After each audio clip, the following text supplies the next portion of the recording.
তাদের বাড়ির বউকে নিয়ে যেতে চায়। ইরান চায় না জ্যোতি এখানে থাকুক। জ্যোতির মামা এখনো রাজি হচ্ছে না জ্যোতিকে দিতে। কথা হয়েছিল ইরান দেশে আসলে জ্যোতিকে উঠিয়ে নেবে, কিন্তু এখন তাদের কেন মত পাল্টাচ্ছে? ছেলে তো দেশে নেই, এখন কেন ওই বাড়িতে পাঠাতে যাচ্ছে না?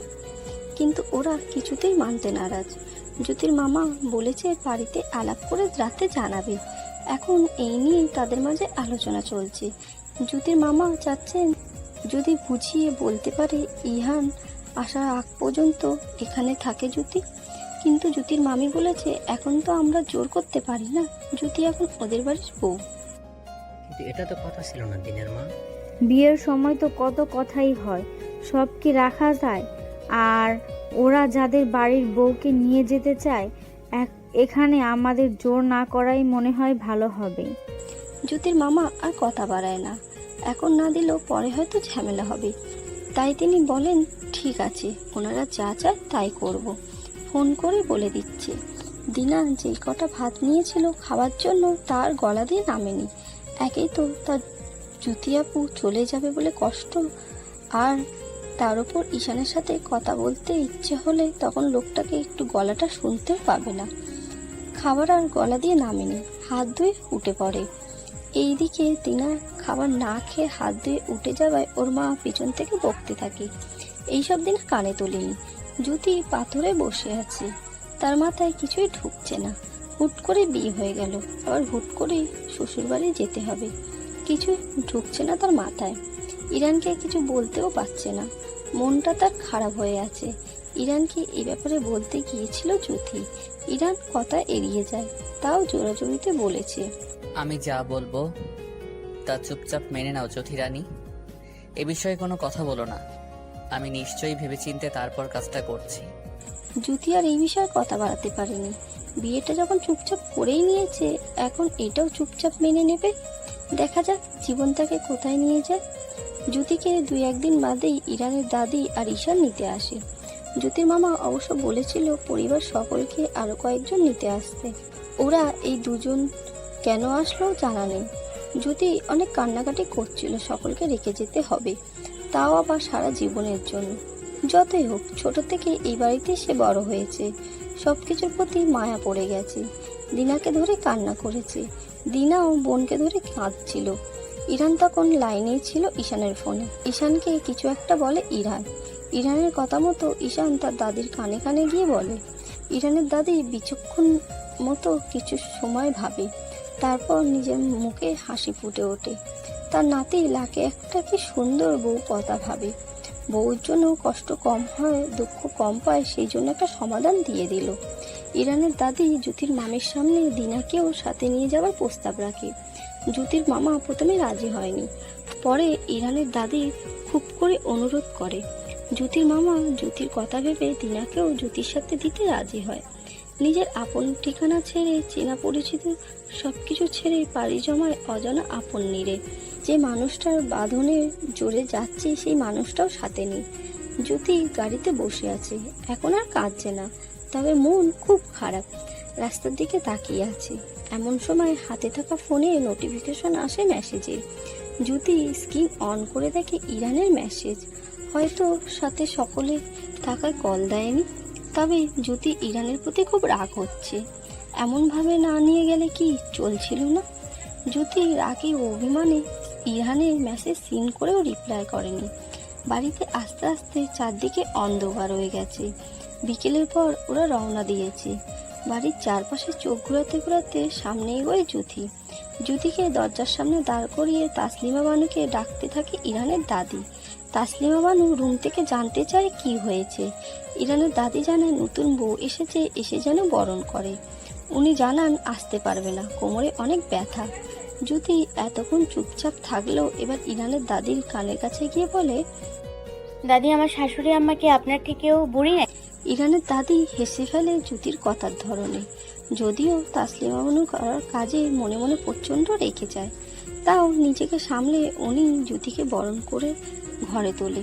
অন্যদিকে জ্যোতি রুমে এসে হাত পা ধুয়ে বসার পরেই ইরানের কল আসা শুরু করে। জ্যোতি ফোন সাইলেন্ট করে রেখে দেয়। ধরবে না সে লোকটার ফোন। দিনা হাত পা ধুতে গেছে বাথরুমে, এমন সময় রুমের দরজা কে যেন কড়া নাড়ে। জ্যোতি তাকিয়ে দেখে দাদি। কিলো কৈতরি, কি করস? রুমে ঢুকবো নাকি? আরে দাদি কি বলেন? অনুমতি নিয়ে আর কি আছে, ভেতরে আসুন। কথাটা বলে জ্যোতি বসা থেকে উঠে নিজেই দাদির হাত ধরে এনে খাটে বসিয়ে দেয়। তার বলতে এখন তো বলতেছিস, অনুমতি নেওয়ার কি আছে? আমার নাতি থাকলে তো আর এই কথা বলতি না। জ্যোতি দাদির দিকে তাকিয়ে বুঝতে পারে দাদি তার সাথে মজা নিচ্ছে। সেও দাদির পাশে বসে বলে, যা বুড়ি। দাদি এবার ফোনটা জ্যোতির দিকে এগিয়ে দিয়ে বলে, নে, আমার কৈতর তার কৈতরির ফোন না পেয়ে অস্থির হয়ে গেছে। কথা বল, রাগ করে থাকিস না বু আমার ভাইয়ের উপর। জ্যোতি দাদির দিকে তাকিয়ে কথা বাড়ায় না, শুধু বলে, তোমার ফোন লাগবে না দাদি, আমি কথা বলে নিচ্ছি আমারটা দিয়ে। আচ্ছা বল, আমি গিয়ে দেখি।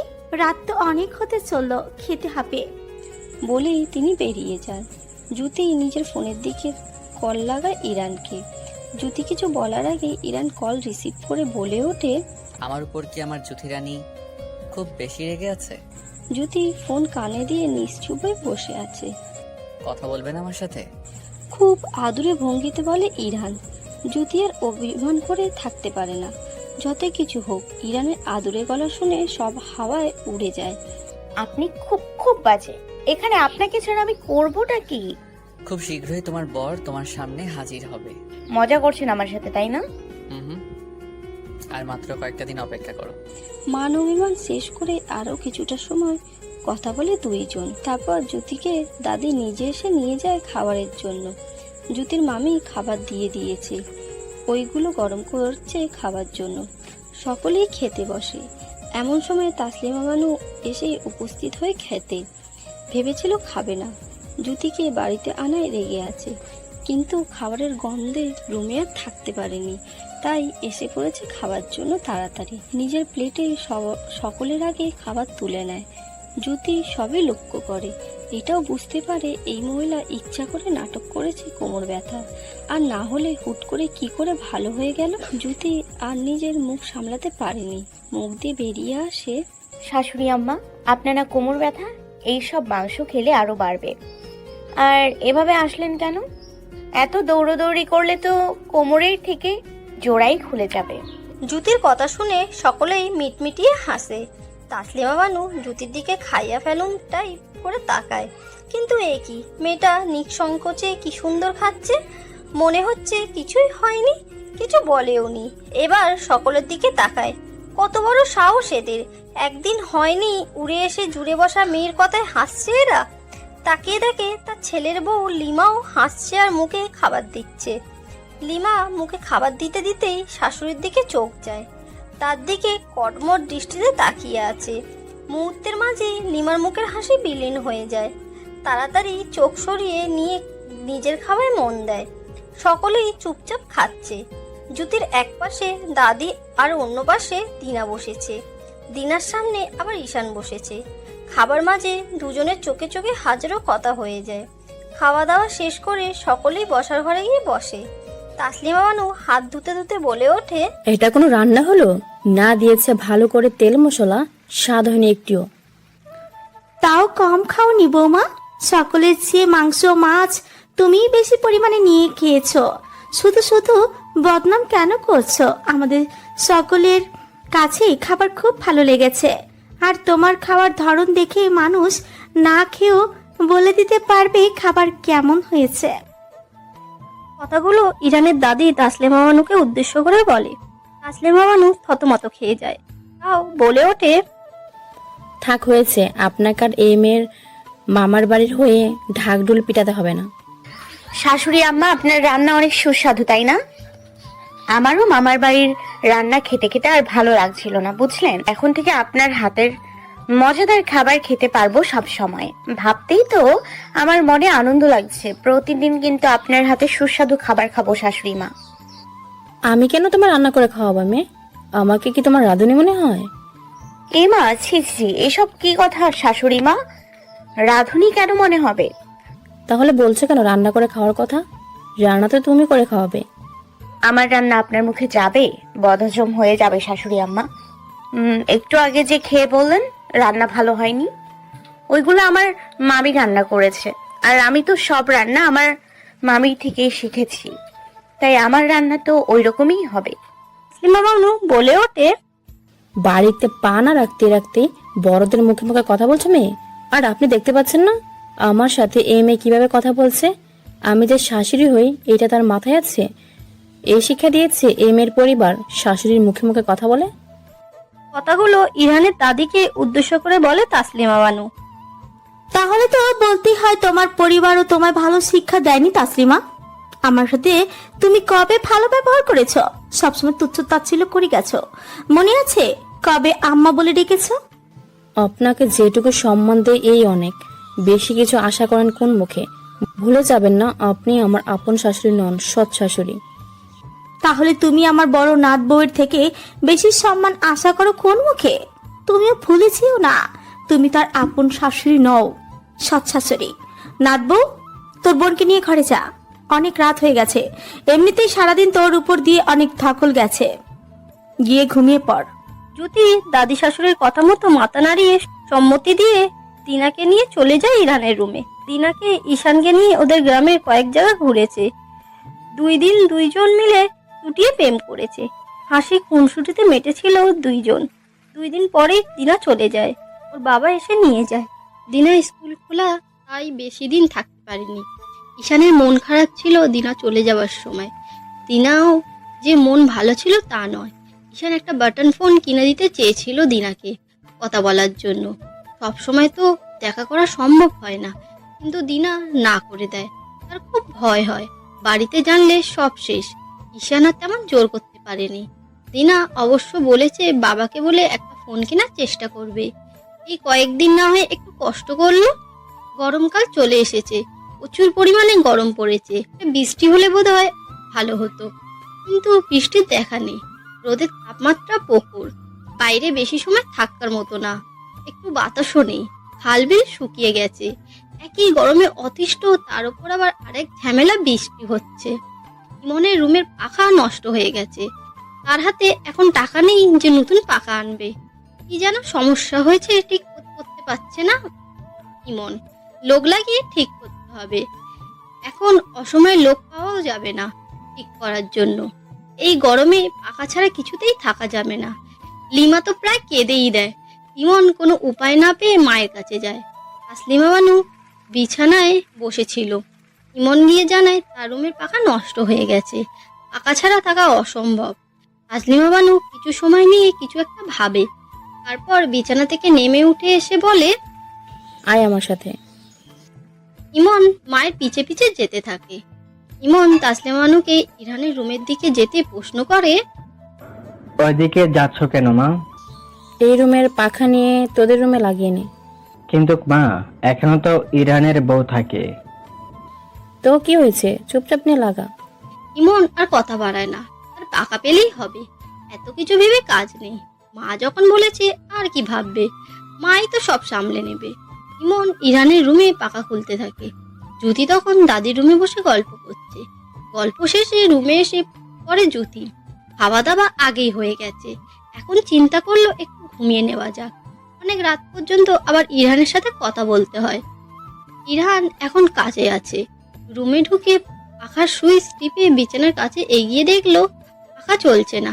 কপাল কুঁচকে উপরের দিকে তাকিয়ে হাঁ হয়ে গেল জ্যোতি। পাখা নিয়ে চলবে কি করে? রুম থেকে বেরিয়ে বসার ঘরে তাসলিমা বানুকে দেখতে পায় জ্যোতি। জ্যোতি এগিয়ে গিয়ে জানতে চায় তার রুমে পাখা কোথায়। তাসলিমা বানু নির্বিকার ভাবে বলে, ইমনের রুমে। ইমনের রুম মানে? আমার রুমের পাখা ইমনের রুমে কেন থাকবে? এত বেশি কথা বলো কেন মেয়ে? ইমনের রুমের পাখা নষ্ট হয়ে গেছে, তাই আমিই বলেছি ইরহানের রুমেরটা নিয়ে লাগাতে। তুমি তো একা মানুষ, ওরা 2 জন। আর এমনিতেও তোমার হয়তো গরমে থেকে অভ্যাস আছে, থাকতে তো তোমার মামার বাড়ি। জ্যোতি মুখ খুলতে গিয়েও কিছু একটা ভেবে চুপ হয়ে যায়। চুপচাপ নিজের রুমে চলে আসে। কিছু সময় যেতে না যেতেই কারেন্ট চলে যায়।